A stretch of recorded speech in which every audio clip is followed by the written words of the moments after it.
नमस्कार दोस्तों, कैसे हैं आप सभी। उम्मीद करता हूँ आप सभी बहुत ही ज़्यादा बढ़िया होंगे। मेरे हेयर ट्रांसप्लांटेशन का जो सेकंड सेशन हुआ था उसको 1.5 साल से ज़्यादा हो चुके हैं और जो फर्स्ट सेशन हुआ है उसको करीब 3 साल होने वाले हैं कुछ ही महीनों के अंदर। तो लोगों के अंदर जो डाउट होता है ना कि हेयर ट्रांसप्लांटेशन रिजल्ट क्या परमानेंट होता है, लॉन्ग लास्टिंग होता है, उस आंकड़े पर अगर मैं अपना पैमाने पर अगर अपने आप को जज करूँ तो मेरा हेयर ट्रांसप्लांटेशन का रिजल्ट काफ़ी हद तक स्टेबल है। सेकेंड सेशन में हालांकि ज़्यादा एक्सट्रैक्शन हुआ था और बहुत ज़्यादा एरिया कवरेज पूरा सेकेंड सेशन में हुआ था, लेकिन फर्स्ट सेशन की भी अगर बात करूँ मैं तो फर्स्ट सेशन के बाल भी काफ़ी हद तक टिके हुए हैं मेरे सर पे। ठीक है, तो ऑलमोस्ट 3 साल होने को आ गए हैं और हेयर ट्रांसप्लांटेशन बिल्कुल नॉर्मल है मेरा। हालांकि मैं फील्ड वर्क से जुड़ा हुआ, मतलब मैं एक टफ लाइफस्टाइल को जो है जीता हूँ, जिसमें मुझे बहुत वेरी टफ लाइफस्टाइल में बेसिकली धूप बहुत ज़्यादा, मुझे हीट का सामना बहुत कभी करना पड़ता है, बहुत ज़्यादा टेम्परेचर का सामना, तो वो जो है मेरे बालों को नुकसान पहुंचा सकता है। और दूसरी बात, मैं डाइट में बहुत एक्स्ट्रॉर्डिनरी कुछ भी ऐसा नहीं लेता हूँ। ठीक है, ऑफकोर्स मैं नॉन वेजिटेरियन हूँ, तो कुछ फिश, चिकन, इन सब चीज़ों में कुछ प्रोटीन वगैरह मुझे मिल जाता होगा। ठीक है, तो कुछ बहुत एक्स्ट्राऑर्डिनरी ऐसा कुछ भी नहीं कर रहा हूँ। दवाई अभी मैंने 6 महीने से नहीं ली। ऑफकोर्स डर्मा रोलर को मैं रेगुलर बेस पे यूज़ करता हूँ। ठीक है, और मिनॉक्सिल को यूज़ करता हूँ। ये 2 चीज़ें जो मैं यूज़ करता हूँ, मुझे बहुत अच्छा इसका बेनिफिट मिलता है। इवन इस रेनी सीजन में भी इस ह्यूमिडिटी के कारण जो हेयर फॉल होता है उसमें मुझे बहुत ज़्यादा इफेक्ट इससे मिला है। ऑफकोर्स एक वीडियो बनाऊंगा जहाँ पर मैं आप लोगों को दिखाऊंगा कि मैं और कौन से प्रोडक्ट यूज़ करता हूँ अपने बालों की केयर करने के लिए। लेकिन वर्तमान परिस्थिति में आप मेरा रिजल्ट देख लीजिए। ये है मेरा वर्तमान परिस्थिति में रिजल्ट। जो आप लोगों को डाउट आया था कि कुछ समय पहले कि मेरे बाल जो मैंने हेड शेव किया था उसके बाद क्या बाल वापस नहीं आ रहे हैं, जो ये डाउट आपके अंदर आ गया था, ऐसा बिल्कुल भी नहीं है। जैसे जैसे मेरे बाल बड़े हो रहे हैं वापस उसी डेंसिटी को प्राप्त कर रहा है, क्योंकि जैसे मैंने आपको पहले ही बोला है कि हेयर ट्रांसप्लांटेशन बड़े ग्रेड में डेंसिटी की उम्मीद आपको नहीं रखनी है। जब बाल बड़े होंगे तो वो एरिया कवरेज आता है। बहुत लकी हो, बहुत हाई डेंसिटी डोनर एरिया है तो आपको डेंसिटी फिर भी दी जा सकती है, लेकिन मेरे जैसे अनलकी हो, मैं तो अपने आप को फिर भी लकी बोलूँगा कि मेरे बालों की क्वालिटी अच्छी है, जिसके कारण जो है मेरा रिजल्ट काफ़ी हद तक अच्छा दिखता है जब मैं बालों को बड़ा करता हूँ। ठीक है, तो ये हो गई मेरे हेयर ट्रांसप्लांटेशन की बात। और मैं जो ये केस स्टडीज़ आपके सामने ला रहा हूँ, पहले मैं जब मैंने केस स्टडी इंट्रोड्यूस किया था यूट्यूब पे, तब मैं एक्टर्स की केस स्टडीज़ लाता था, बॉलीवुड एक्टर्स का। तो उसके बाद मैंने देखना चालू कर दिया कि आप लोगों को जो है जो सब्सक्राइबर मित्र होते हैं उनकी भी केस स्टडीज़ देखने में बहुत मज़ा आ रहा है। इसीलिए मैं ये सारी चीज़ें भी आपको शेयर कर रहा हूँ ताकि आप अपने आप को भी जज कर पाओ कि आपका ग्रेड ऑफ बॉल्डनेस क्या है, डोनर एरिया की क्वालिटी क्या है, ग्राफ्ट की क्वालिटी क्या है, उस हिसाब से आपका रिजल्ट कैसा आ सकता है, इतने ग्रेड ऑफ बॉल्डनेस में कितने ग्राफ्ट आपके लग सकते हैं, कितना खर्चा आ सकता है, ये सारी डिटेल जो है आपको समझ में आ जाए। इसीलिए इस टाइप के केस स्टडीज़ बहुत हेल्पफुल होते हैं। इवन कई सारे डॉक्टर्स के मेरे पास कॉन्टैक्ट बोलते हैं कि भाई आप लोगों ने इतना ज़्यादा आप लोगों ने सब्सक्राइबर्स को एजुकेट कर दिया कि वो हमें कुछ बताने की ज़रूरत ही नहीं पड़ती है। अब ये सिचुएशन मेरे सामने आ रही हैं। खैर चलिए, आज का जो केस स्टडी है बहुत ही इंटरेस्टिंग है। आज का बहुत ही इंटरेस्टिंग इसीलिए है कि मैं आपको बताना चाहूँगा कि देख सकते हैं आप 4th ग्रेड के हमारे जो भाई हैं, almost 4th grade, 3rd grade के आसपास उनको लग रहा होगा आपको, लेकिन ये थोड़ा सा स्प्रेडिंग में जो है 4th ग्रेड को टच कर रहा है इनका बॉल्डनेस लेवल। तो 4th ग्रेड का इनका बॉल्डनेस लेवल है और डोनर एरिया की क्वालिटी अच्छी है, काफ़ी अच्छी है, बालों की मोटाई भी अच्छी है।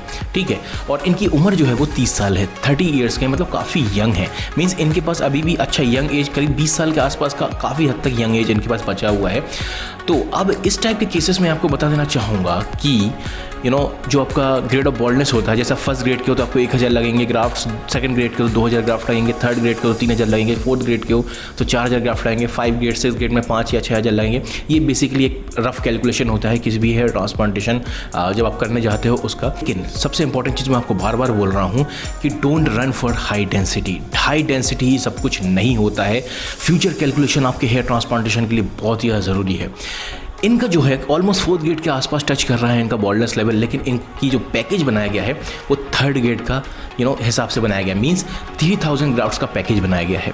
मैं आपको पहले भी ये चीज़ बता चुका हूँ कि जो मोटे बाल वाले डोनर एरिया वाले बंदे होते हैं उनको कम ग्राफ्ट में, उसका मैं खुद एक बहुत बड़ा एग्जांपल हूँ, कम ग्राफ्ट में अच्छा एरिया कवरेज दिखाया जा सकता है।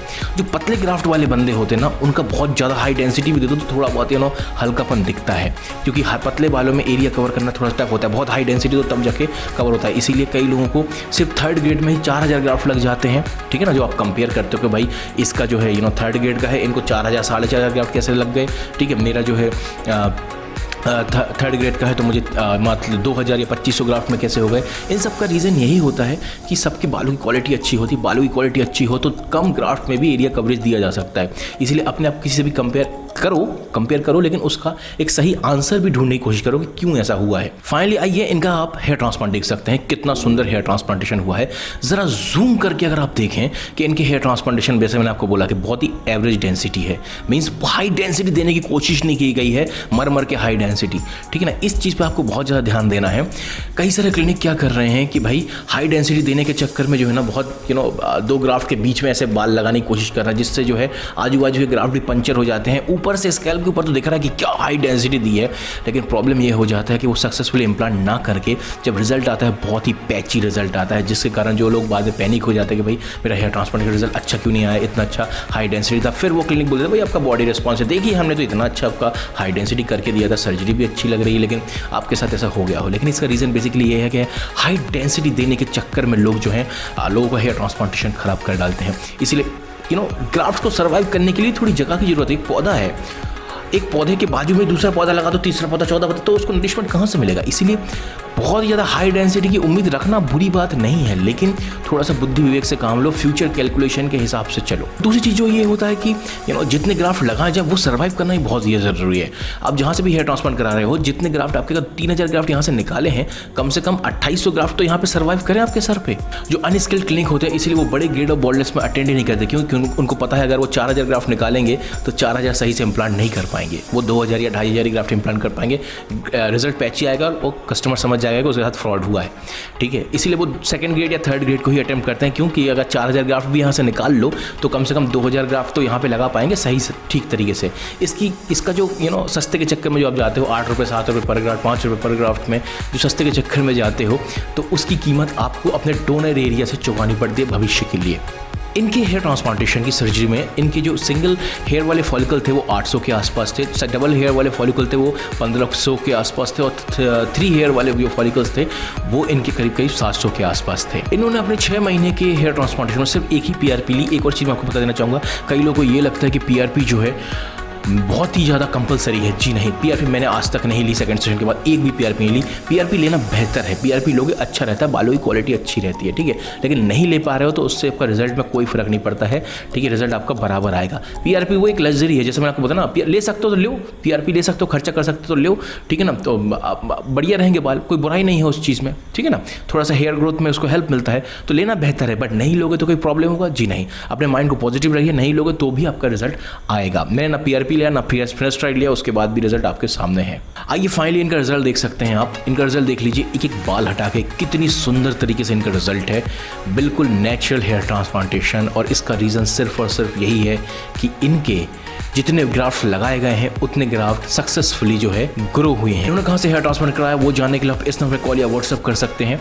इसी क्लिनिक से पर्टिकुलरली मैंने अपना हेयर ट्रांसप्लांटेशन कराया है, और जहाँ से मैंने कराया मैं वही चीज़ आपको रिकमेंड कर सकता हूँ, क्योंकि जिस प्रोसीजर से मैं खुद गुजरा हूँ, जिस टीम के थ्रू, मैं वही चीज़ आपको रिकमेंड कर सकता हूँ। और मेरे ग्रेड ऑफ बॉल्डनेस जो है, इतना बड़ा हेड साइज, इतना बड़ा सर्कल साइज, जिसमें कई सारे लोगों ने मना भी कर दिया कि हेयर ट्रांसप्लांटेशन उतना अच्छा नहीं हो पाएगा आपका, उसमें अगर इतना अच्छा रिजल्ट आ सकता है तो आपका तो आ ही सकता है।